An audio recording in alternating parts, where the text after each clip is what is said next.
IPS అధికారులు 33 మంది అక్రమంగా భూదాన్ భూములను రిజిస్టర్ చేసుకున్నారు. కొంతమంది వాళ్ళ బినామీల మీద కూడా కొంతమంది రిజిస్ట్రేషన్ చేసుకున్నారు. దాన్ని ఏ ఛానల్లో రాలేదు.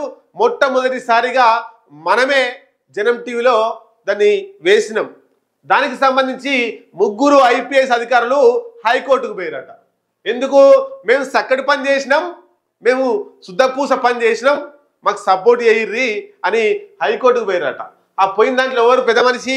మహేష్ భగవత్, స్వాతి లక్రా, సౌమ్య మిశ్రా.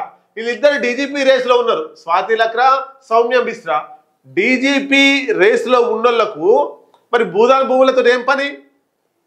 అసలు ఎవరిని పట్టుకోవాలడా? అమయ్ కుమార్ ఆయనను ప్రభుత్వ విధుల నుంచి వెళ్ళి ఐఏఎస్ విధుల నుంచి వెళ్ళి రిమూవ్ చేసి పడేయాలి. ఆయన ఎక్కడుంటే అక్కడ భూ అక్రమాలే. రంగారెడ్డి జిల్లాలో ఉంటే అక్కడ అక్రమాలు చేసిండు, మళ్ళా ఇక్కడికి వచ్చి ఇక్కడ అక్రమాలు చేసిండు. 33 మంది ఐఏఎస్ ఐపీఎస్ అధికారులను ఇరికిచ్చిన ఘనత అమయ్ కుమార్దే. అమయ్ కుమార్ ఏమట్టుకని వీళ్ళందరూ వచ్చారు. మళ్ళా వీళ్ళు ఏదో కొన్నారు కదా, ఊరుకుంటే అయిపోతుంది. మళ్ళీ హైకోర్టుకు పోయి వీళ్ళు అంటే మామూలుగా పేదల్లో లేకపోతే ఇంకేదో గుడిసెల కోసం ఇండ్లు లేవని చెప్పి వాళ్ళు జెండాలు బాతుకొని ఆ గుడిసెలలో ఆ భూములలో గుడిసెలు వేసుకుని ఉంటే ఈ పోలీసుల్లో పోయి ఆ గుడిసెలను ఉడవీక్తారు, ఆ గుడిసెల్ని తీసేస్తారు. అవసరమైతే లాఠీ చార్జ్ చేస్తారు, అవసరమైతే జైలుకు పట్టుకపోతారు. మరి పేదోళ్ళు ఉండడానికి ఇల్లు లేక ప్రభుత్వ భూమిలో గుడిసెలు వేసుకుంటే ఈ పోలీసుల పోయి వాళ్ళ మీద లొల్లి చేసి దౌర్జన్యం చేసి లొల్లి చేస్తారు, పోలీసులు స్టేషన్ పట్టిస్తారు. మరి వీళ్ళు అక్రమంగా చేసినటువంటి ఈ రిజిస్ట్రేషన్కు అక్రమంగా వీళ్ళు కొన్నారో మరి ఆక్రమించుకున్నారో కూడా తెలియదు ఈ ముగ్గురిని. మరి వీళ్ళని జైలుకి పట్టేయాలి కదా. మహేష్ భగవత్ను, స్వాతి లక్రాను, సౌమ్య మిశ్రాలను ప్రభుత్వం ఇంకా ఎందుకు చూస్తుంది? పేదలకు ఒక న్యాయం, ఆఫీసర్లకు ఒక న్యాయమా? రేవంత్ రెడ్డి పాలనలో ఇందిరమ్మ రాజ్యం అంటే ఇదేనా? ఎట్లా ఉండాలి రేవంత్ రెడ్డి ప్రభుత్వం?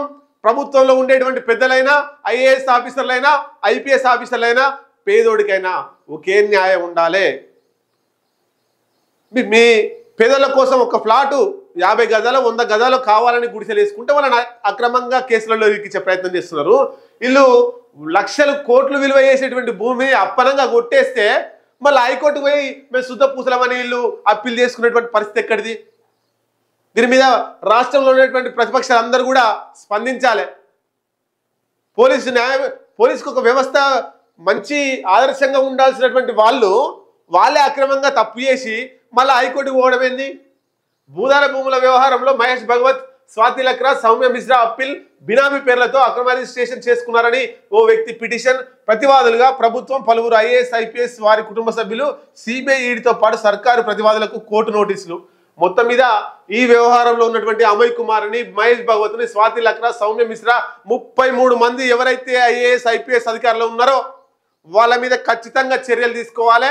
వాళ్ళకు నోటీసులు ఇవ్వడమే కాదు, వాళ్లకు మళ్ళా ఎవరు కలెక్టర్లు, ఐపీఎస్ అధికారులు మళ్ళీ ఇట్లాంటి జోలికి పోకుండా ఖచ్చితంగా చర్యలు తీసుకుంటేనే రేవంత్ రెడ్డి ప్రభుత్వానికి మంచి ఉంటుంది.